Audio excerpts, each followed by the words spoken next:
So friends, let's see today's lovely Puran Pori recipe. Now I'm going to start with the Puran. I've already put up a recipe for only Puran, but I will repeat it in this video. So I've taken about 2 cups of chana dal, washed it thrice under water and soaked it for 6 to 7 hours in 3 cups of water. So let it soak completely. After that, I'm going to pressure cook it for 1 whistle on high and simmer it for 10 minutes. Then we're going to let it cool completely, keep a heavy weight on it and let it sit for about another 4-5 hours till all the water is drained out. Then I'm going to take a non-stick pan and I'm going to add this cooked chana dal and I'm going to add 1.5 cup of jaggery or gur. You can use it as per your choice. Now I've also got 1 teaspoon of elaichi powder. Once the two of them start to melt or blend together really well, I'm going to add the elaichi powder and I'm going to mix this really well till the mixture starts to leave the sides of the pan like this. It should become a real thick mixture.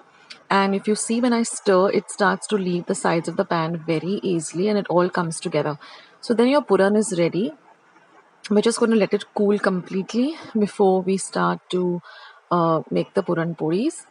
That there's one more very important step after the puran completely cools down. So this is the puran.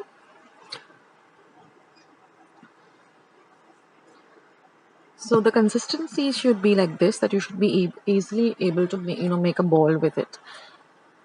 So now our puran is ready. Now I'm going to take a sieve like this and place it on top of a vessel or a pan. I'm going to add about half a teaspoon of nutmeg or zaifar powder.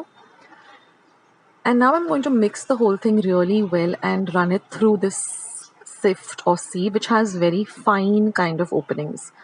And then this is a very important step, so don't kind of skip this step. And then you're going to get this very smooth texture of puran. So just get it all together and then you're going to just put it aside till we're ready to make the puran puris.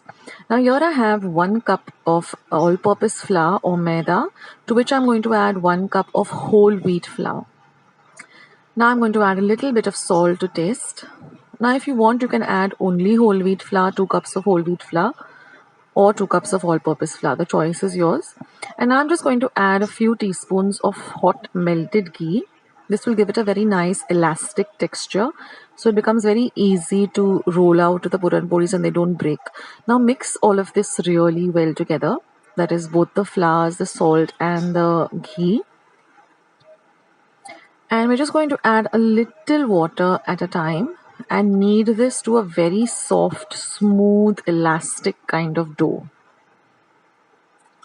That's very important, that you knead it to a very elastic dough, because then it doesn't, once you put the filling in, you should be able to roll out the puran poris to a very thin consistency or a very thin kind of roll it out to be really thin. That way you'll get the perfect and soft and delicious puran puri. So once this step is done, where you mix all the 3 ingredients well together, just add the water and start kneading it really well.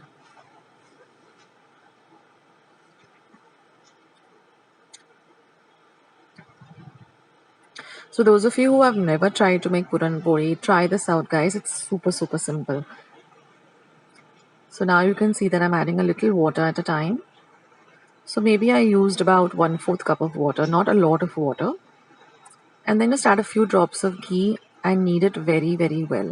And now I'm just going to make them into smaller rolls, and I'm going to roll them between the palms of my hand, because I want a very smooth texture with no kind of cracks in between the dough.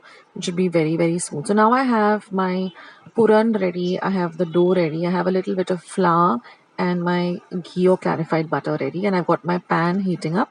I'm using my iron pan. You can also use a non-stick pan. Now just roll this out like you would for an aloo paratha.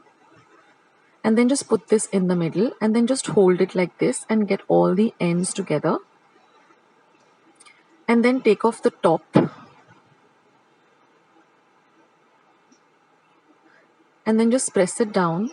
And with your hands just, kind of even it out. And then roll it to, as thin as possible. The thinner the puran puri, the more delicious it is, and it's more soft and really nice to eat. So you can see the filling evenly spread out through the entire dough. And I'm just going to roast it like I would an aloo paratha. Roast it on both sides first without adding any ghee yet.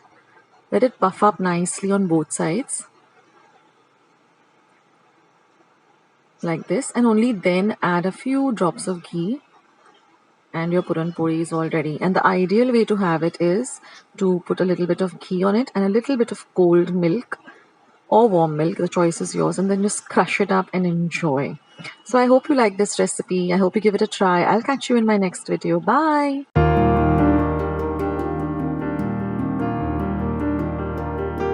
Friends, I hope you like today's recipe as well as today's video, and if you would like to see more videos like this, then don't forget to leave this video a big thumbs up. Also, by clicking the thumbs up icon. Also, don't forget to subscribe to my channel and become a part of Akshata's recipes. Once you have subscribed, there is a small little bell icon that will pop up, so just click on that. That way, whenever I put up a new recipe or a new video, you get a message for the same. So on that note, I'll say bye and I'll catch you in my next video sooner than you think. This is Akshata saying bye, take care, stay healthy, stay fit, be kind and loving to one another. So till we meet again, bye.